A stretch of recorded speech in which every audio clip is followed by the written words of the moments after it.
Hello,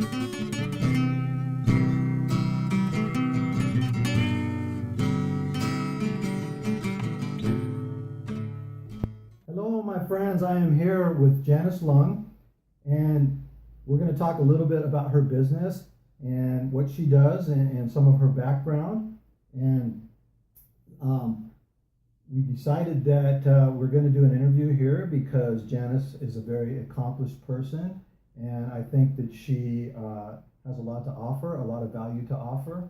And so here we are. Janice, welcome. Thank you. And so tell us a little bit about your background and how you got started and why you do this. Okay, all right. Well, as a life, health, and wellness coach, my background actually is pretty varied. I think most coaches will say that they've got a pretty long pathway that brought them to where they are today.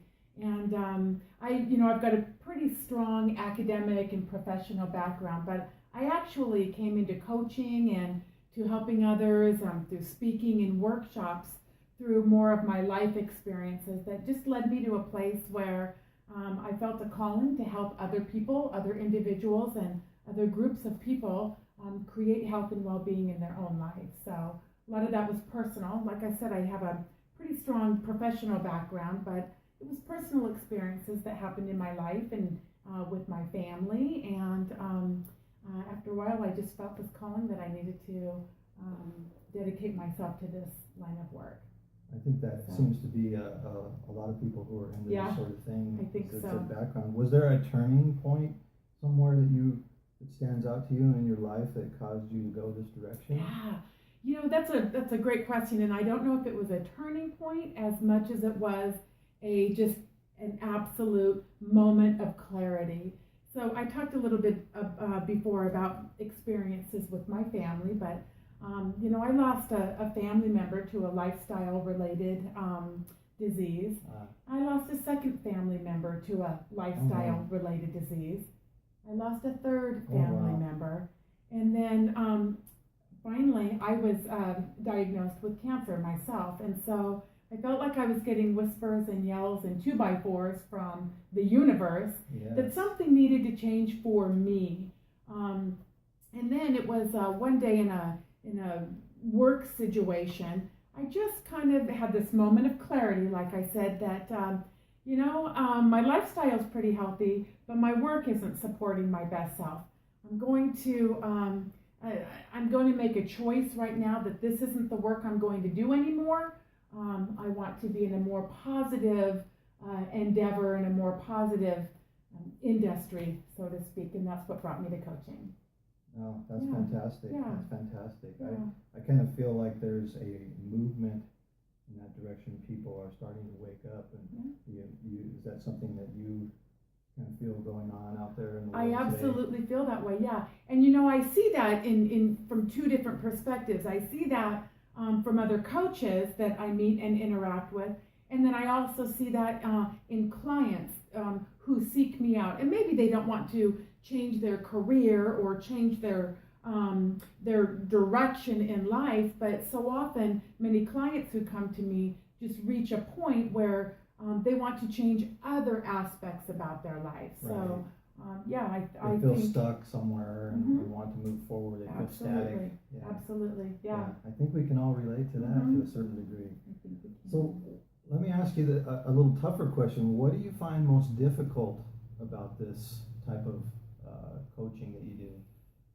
Well, that's a really good question. That's a really good question. I don't know that there's any one answer that I would give to that question. I think,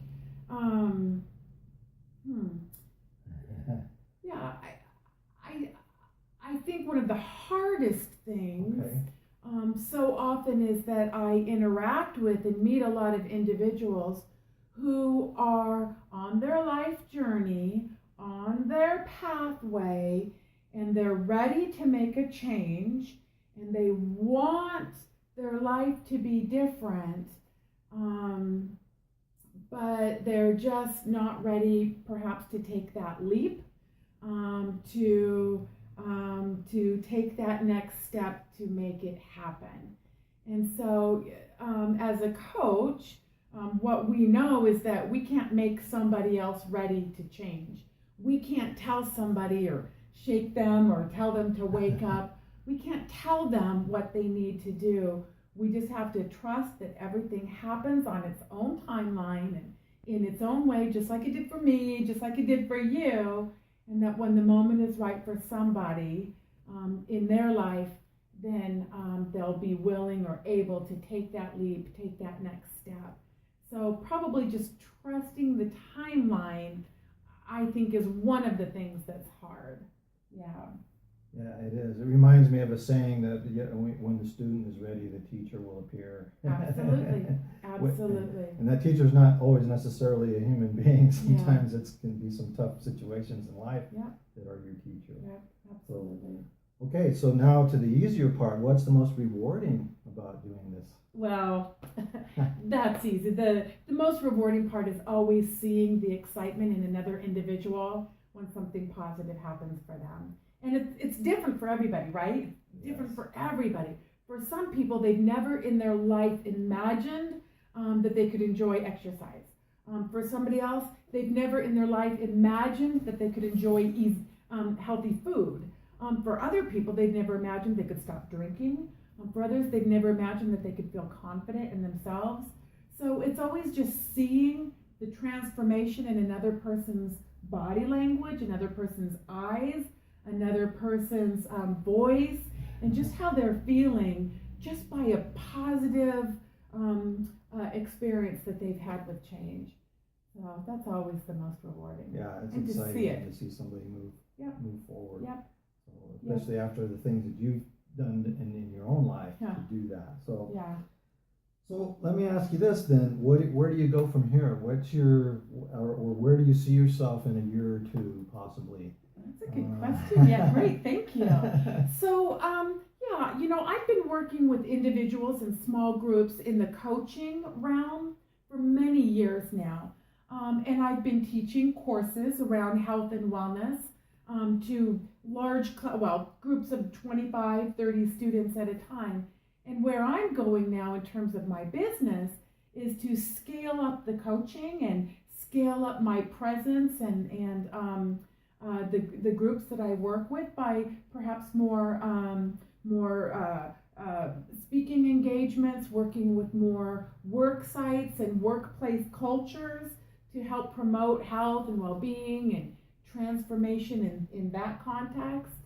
And and like I said, through the writing and publications of books as well. So, awesome. Are you working on a book right now? Yeah, I absolutely am. On my Tell us a little about it. Yeah, on my website right now, I have a free download that I call the Be Well Blueprint, and it's a step-by-step guide. I did download it. It's a wonderful. It's an evidence-based. Thank you. It's an evidence-based workbook that takes individuals through the steps of creating a change, and it's pretty specific to a behavior change or taking action steps that leads to a goal that an individual has set for themselves. And so in the next year, I'd like to just develop that further, offer a little bit more content, and and then make that available on a larger scale for individuals. And tell us your website. Yeah. My website is BeWellBoiseLifeCoach.com, and again that's BeWellBoiseLifeCoach.com, and in the coming months, I'm expanding and creating a sister site that's related to more of my speaking and more of my consulting, and that will be JaniceLung.com. But for now, awesome. Individuals can find me and connect with resources and sign up for my email list through BeWellBoiseLifeCoach.com. Great. Well, let me ask you this: is there a spiritual side for you to this? Something that you want to speak to a little bit about, maybe, I want to say beliefs, but I don't know. Well, whatever you feel comfortable talking about on the spiritual side of things. Where do you get your spiritual information, or how do you get your spiritual information? Or your spiritual inspiration, I mean. Thank you for asking that. I am a deeply spiritual person, and I don't often talk about it. but I absolutely feel a connection with all beings and with our universe, and I think that we're all here as part of one being and having our own unique experiences, and I definitely tap into this harmony with our overall purpose in this universe, and I feel pretty strongly, like I said, in my connection, and I cultivate that and I nurture that, just for myself, for my own well-being, and then also just to nurture that two-way relationship and that harmony that I have with the universe, and trying to cultivate that for others. And at the same time, I understand and respect and honor that everybody else is coming from their own spiritual perspective or philosophy, and I think that we can all honor each other's own spiritual connection, and I think that the strategies or the activities or the tools that I draw from, I think tap into a wide variety of philosophies and honor those as well. But yeah, for me it is deeply spiritual on a very personal and interpersonal level as well. Yeah. Great. Yeah, I think the spiritual side of things is often overlooked, but when people want to make a change, that it's important to do something on that side of things too. Yeah. And so,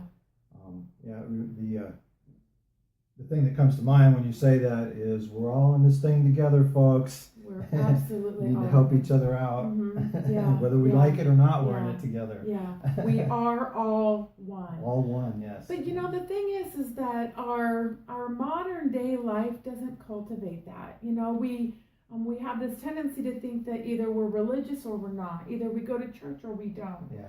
And technology and schedules and lifestyles don't often acknowledge or cultivate spirituality in our lives. And so I think for so many of us, it is our own personal journey or path or process that brings us to that, and we have to arrive there. We have to create that for ourselves.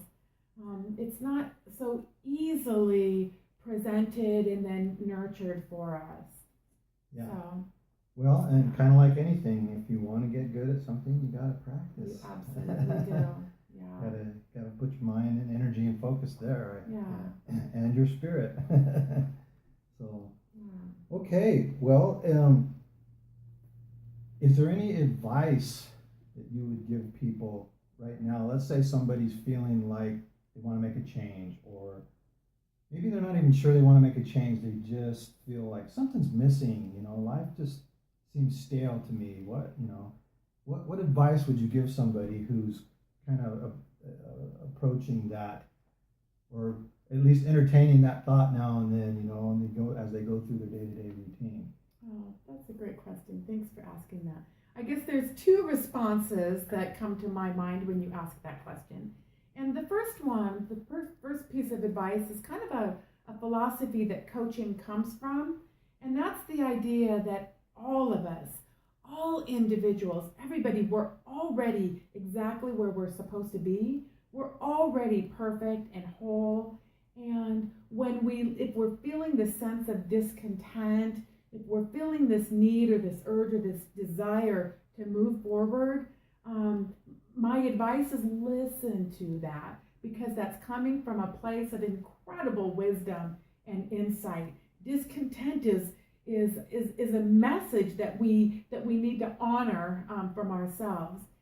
And then my second piece of advice would be to be willing to step into the unknown. Be willing to lean into discomfort and trust this universe, this harmony, this all one being. Chaotic harmony.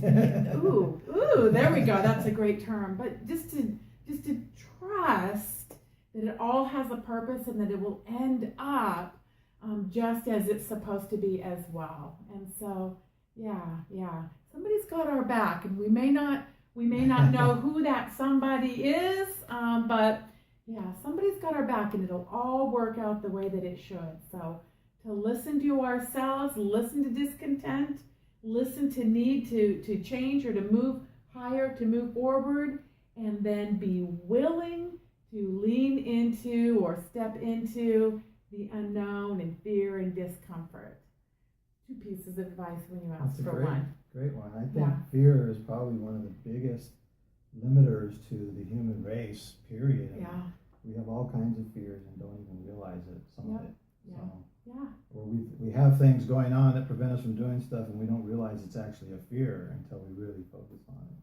That's my thought on it. Fear's a good thing. I mean, it's meant to protect us and to keep us safe, but sometimes that very fear can hold us back and keep us locked into this greatness that's waiting for us, right? Absolutely. Yeah. Absolutely. There's a saying attributed to old sailors that the quickest way to get on the other side of the storm is to go directly into it. If you try to outrun it, it'll catch up to you. I like that. I like that. And that when you're saying that reminded me. Mm-hmm. So face your fears, as the saying goes. Yeah. So. Beautiful. Yeah, thanks for that, Blaine. Turn the boat around and head into the storm. There we go. Yeah, thanks for that. So, okay, any parting words? Well, thank you for the opportunity to speak with you today. I think that's awesome. Well, thank you for giving me the opportunity. Yeah. By the way, you do a great interview. Thanks, Blaine. Thanks for inviting me to do it. It's been nice to talk about what it is that I do and why it is that I do it. And I just love any opportunity to connect with other people and to put that message out there. So thanks for the opportunity. That's great. And I appreciate that, and I appreciate your willingness to do that. And we need more of this out there, which is one of the reasons why I'm doing these kinds of interviews. You're awesome. Out there. And so are you, which is why I wanted to interview you. You're absolutely awesome, Blaine. Thank you. Well, thanks. Thanks for being here, and thanks for watching, folks. Janice Lung, give us your website one more time. Yeah, that's B as in Boise, Be Well, BoiseLifeCoach.com. All right, great. Thanks. You. See you on the flip side, folks. Peace.